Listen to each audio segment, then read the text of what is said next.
As we seek to better understand how the tools that we have at our disposal can best be utilized, we turn to the field. In this field, we're testing both how DeltaForce as well as how CleanSweep should be ran in their optimum. In this Downforce plot, we started off with allowing the row units to float. This resulted in a yield drag of about 6 bushel. The next pass, we had a static 125 pounds applied to all row units. This is equivalent to setting your deer airbags at 38 psi.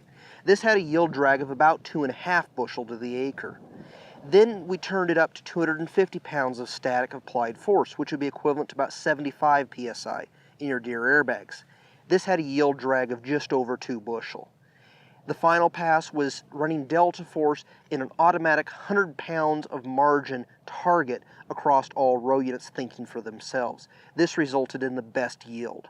Right next to it, we did a CleanSweep plot, where with this being wheat last year and a fine sandy loam soil type, the grower opted to be lifting CleanSweep by about 55 psi on his row cleaners.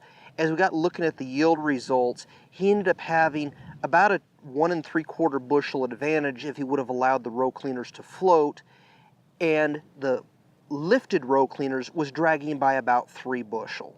The lessons learned from this on the CleanSweep side is we should have been experimenting with applying more force, but the way we were looking at the field this spring, we thought we was moving too much trash. In result, we weren't moving enough. So next year we'll be certainly playing around more with applying more force even on these bare fields to be able to see what we can do better for the next season. We'd like to thank 3B Farms for their help in making this plot possible, and until next time, make it a blessed day.